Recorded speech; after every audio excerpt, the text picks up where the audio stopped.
hear me? I don't have a loud voice, so hopefully I can project enough. And if I need to speak up, let me know, okay? All right. Well, good afternoon. Thank you for having me here. It's an honor.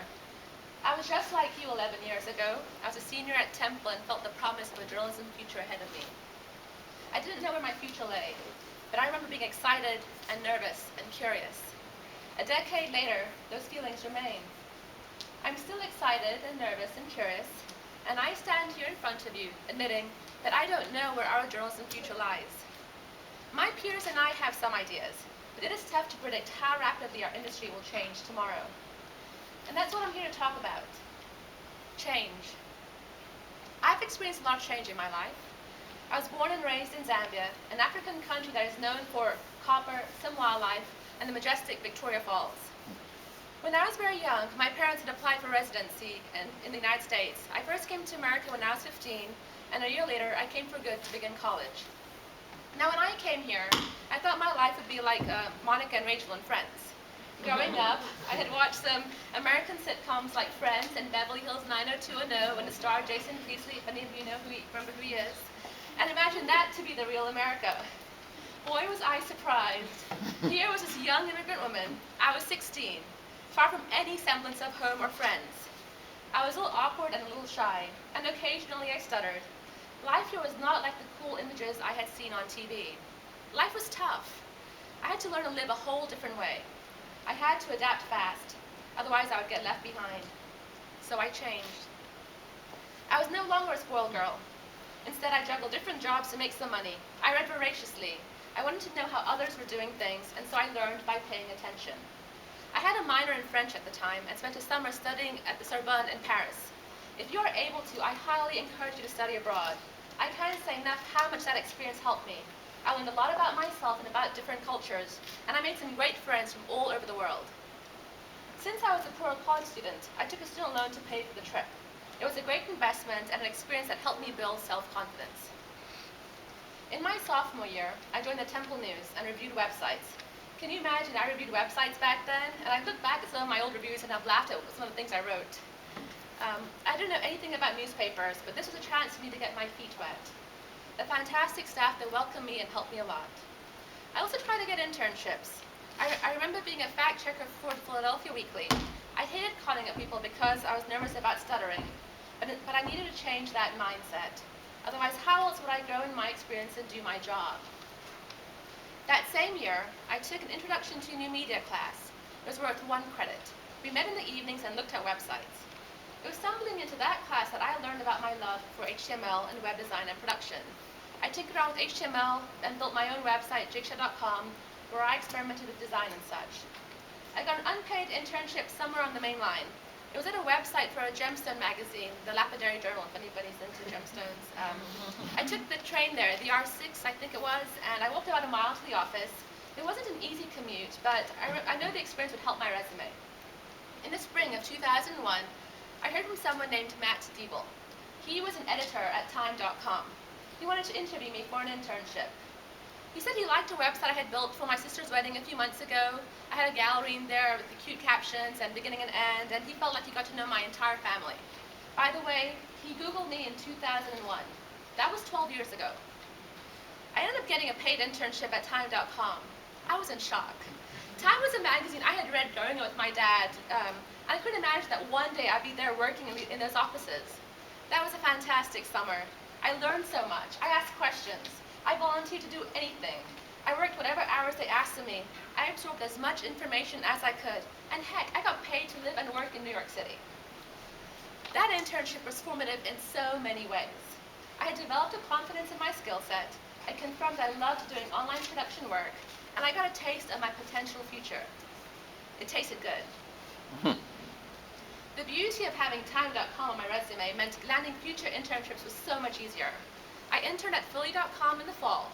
The work there wasn't extraordinary, but I helped migrate a website and helped add listings to the entertainment database. But that's okay.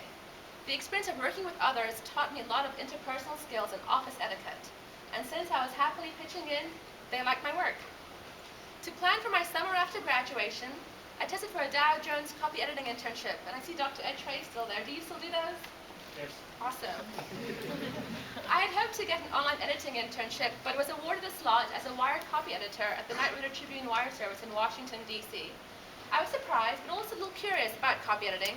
I was worried about my skill set, but the 2-week boot camp they put us through helped me a lot, and I really learned a lot when I was at UNC Chapel Hill, and it's like 2 weeks of intense editing and knowing AP style and words and all that. It was pretty cool. Now, DC was a good experience. It taught me that while I was a good copy editor, I didn't necessarily enjoy it. I wanted to be creative in more than just words. It confirmed that online media was the way to go. I attended a job fair in Nashville in September. Now, I had some good conversations with recruiters from different companies like Gannett and Newsday and the Oregonian, and I talked with the managing editor at the Knoxville News-Sentinel. A few days later, I was called to Knoxville for a job interview, and that's pretty much how I ended up in Knoxville, Tennessee for my first full-time job. I hadn't heard of the place before, and I didn't know anything about the South, but I was excited to be earning a paycheck. My boss in Knoxville was a man named Jack Lale, and I owe a lot to him. He's a hands-off kind of guy, which I learned pretty fast. It wasn't always easy not getting direction, but it also helped me branch out and learn on my own. He had some ideas, but he liked us to figure things out by ourselves. Since we were in the corner of the newsroom in the beginning, we were able to experiment and innovate without drawing too much attention to ourselves. One neat experiment we did was something called Random This. This was before YouTube, and we used a simple point-and-shoot camera to film short videos of interesting things around Knoxville. The key about these videos was getting them posted to our website really fast. The initial memory card we had could only shoot 10 minutes of video. And we used a video editing system called Splitter and Joiner, and it did just that. It split clips and it joined them. That was it. There was no layering at all. You had to ensure your audio and video were on the right clips. It was a challenge as we had to be creative, find interesting things, ideas, and then use this rudimentary technology to make it all work. Since we were a little inhibited by our technology, we used something we called MacGyver journalism. Rubber bands, duct tape, simple tools of technology, all of those were our aids. It's crazy nowadays to realize I can pretty much do a randomness video on my iPhone in about 15 minutes and get it put up to YouTube. We also did bigger video pieces. There was one time we were covering a trial where the newspaper, the Knoxville News-Sentinel, had sued County Commission for violating the Sunshine Law, which means they were having closed-door meetings. I was tasked to figure out how we were going to get daily video from the courtroom. There was a pool feed by the broadcast stations. I had to learn about XLR and RCA cables, things beyond what I had known before. I had to know when to record courtroom scenes and so forth. Those were some challenging weeks.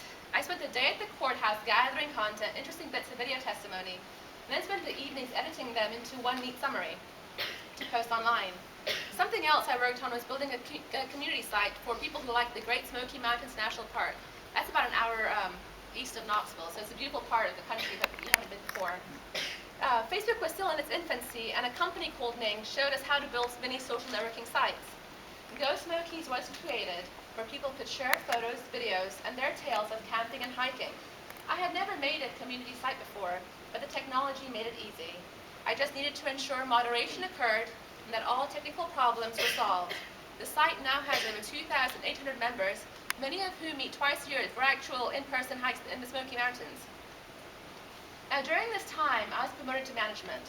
I was elected the youngest manager in our company. I ended up becoming my friend's boss, which was sometimes a little awkward. But I worked hard alongside my friends, and I helped share the burden, and they respected my work ethic. One project I helped feed my staff in was creating a mini documentary on the horrific carjacking, rape, torture, and murder of a young Knoxville couple. We made a 16-minute video that recapped the case and showed the crime's impact on the community. This was our first foray into documentary-style journalism, and we ended up winning a National Edward R. Murrow Award for our piece. As I was comfortably settled into my job as an online editor, a challenge was thrown my way. In 2010, our corporate company, EW Scripts, did some restructuring of newsrooms. In order to fit the template, I was told I was now the new visuals editor. Now, I don't have a photo background. That meant I would now be in charge of our photo department and manage, in addition to our online department. I would now be managing 9 people instead of 3, and many of the people I managed would be older than me. I was terrified. I didn't want to mess up. I wasn't ready for such a change, for such a challenge. But my boss had faith in me, and I knew I had a job to do. I had a good eye for visuals, which helped, but I also asked questions, learned a lot, and didn't let my lack of experience undermine my knowledge or performance.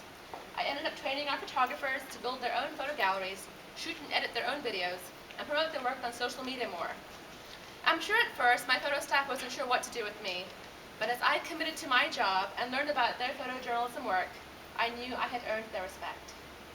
A few months ago, as I was finally comfortable with all the challenges that came my way being visuals editor, I got a phone call from my boss. I was on vacation and visiting my parents, and so my boss sends me a text, asking me if I can call him. It turns out his boss was interested in me becoming a site director at a Scripps property in Naples, Florida. Now, a site director is the publishing leader for a website and as digital platforms. When I first heard the news, I was stunned. I couldn't imagine doing the work my boss did. But my boss was insistent. He said these opportunities didn't come around very often, and I had to seriously consider it. I sat in my parents' kitchen crying, because I was so upset at this fork in the road I had now. I was scared of this big change. My life in Knoxville had gotten very comfortable. I loved my job. I had a big group of friends. I had my wine bars and my restaurants. I didn't want to rock the nice, easy life I had made for myself.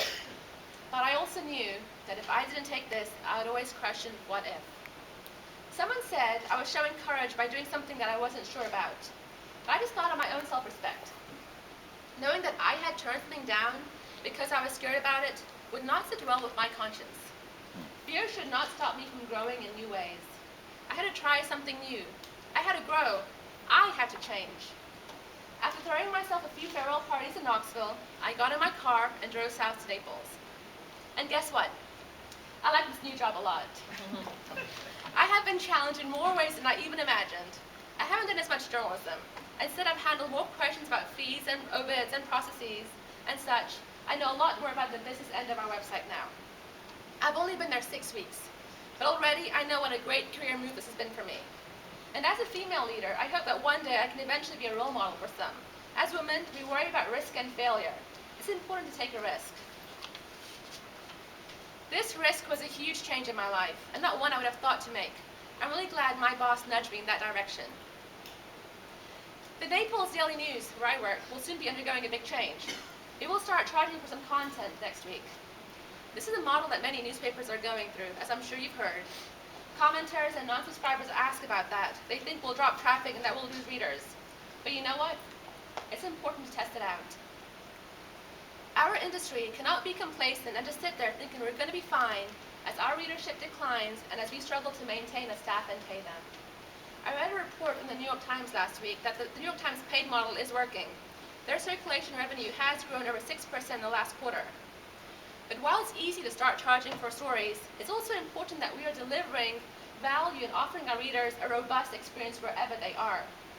And my parent company, Scripps, is investing in how we approach these different media with an initiative called 4 Platforms. We are trying to figure out how we can best deliver news content on mobile, web, tablet, and print. Each experience is different, and it's inherent for us to understand how we can better report the news and showcase our journalism in these different platforms. Others will say that blogs and social media will prove there is no need for a mainstream media. I think they're wrong. What are you going to do when there's a big breaking news event and there's a flurry of news, some of it incorrect? Anyone who has a smartphone or a social media account can easily disseminate information. Tweets, Instagram photos, Facebook status updates. How are you going to find the clarity in a very noisy situation? I'm referring to the Boston blast that occurred 2 weeks ago. There was a flurry of photographs. Folks on Reddit pinpointed someone else as the culprit. The New York Daily News photoshopped a gory image. Everyone, from news organizations to people on Twitter, were rushing to publish any bits of information and breaking news, even if some of it was incorrect. That's where our value as journalists come in. We help make sense of the news. We vet the information and ensure that what is being reported is fact and not speculation. The need for strong editing and strong curating is more important now than ever. Journalism is not only about going out to the scene and reporting the story. It's also about sifting through social media messages, presenting the news in an easy-to-understand fashion, such as data, charts, or maps, and helping our readers understand the situation and provide context. As consumers change the way they get the news, we need to change too. And you're probably thinking, haven't we changed enough already? Unfortunately, we haven't. Mobile is huge. How many folks feel naked without their smartphone? I'm sure everybody with a smartphone does, right? Everybody's iPhone does. I do. It's the last thing I look at night and the first thing I reach for in the morning. If we wish to be relevant, We need to make sure we're reaching an audience there. Journalism is a service industry. While it's wonderful and empowering to do big J journalism work, know that sometimes small bits of information that help make people's lives a little easier is part of our mission too. I'd also like to remind people that curiosity doesn't end when you return from the scene of a reporting situation. Having worked with story journalists for the past 11 years, it baffles me that people turn off their curiosity when they get back to their desks. Please be curious. Read news other than industry publications and Facebook. Figure out how things work. You know that button on your camera? What does it do? It is important for you to experiment and test it out. As long as you don't hit that button that says format file, delete all files, you're likely not going to do too much damage. Do not wait to be told how to do something. Figure it out yourself. You have no idea how valuable you'll be when if you enter a newsroom, you take the initiative and do things instead of waiting to be told exactly how to do every single task. Do not let the fear of failure stop you from trying. There were many times in my career I thought I was going to fail, and there are times that I did. For instance, there was one time a man admitted to killing a young woman outside of her apartment in Knoxville. It had taken a while to break the case. I was at the courthouse already covering that Sunshine Law trial I had mentioned earlier, so I ran down, grabbed my camera, ran down to the briefing and filmed the police briefing. I also filmed the guy being put into a cop car and being driven away, and as he sat inside the cop car, he admitted his guilt. I was really happy to get this footage on camera, but when I looked back at my camera, I was not recording. I had apparently toggled on and off and missed the most compelling part of the moment. I was furious with myself. I went to our newsroom and told an editor what had happened.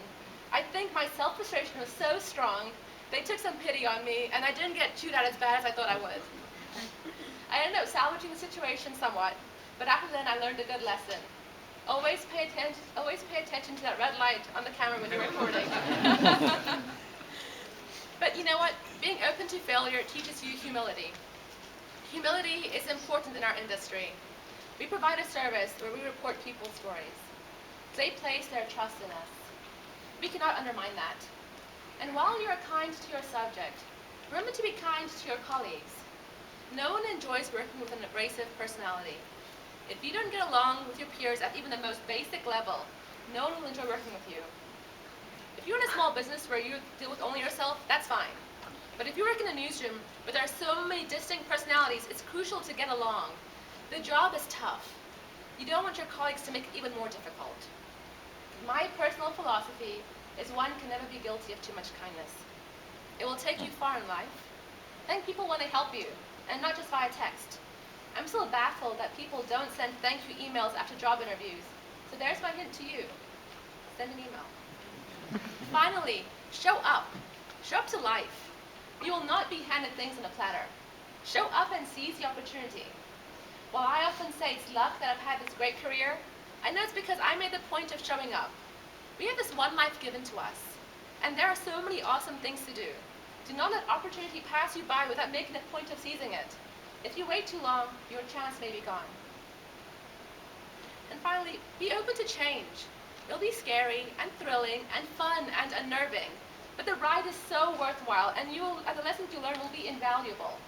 I would never have expected my career path to be where it is today, and I'm very thankful for that. Thank you for your time.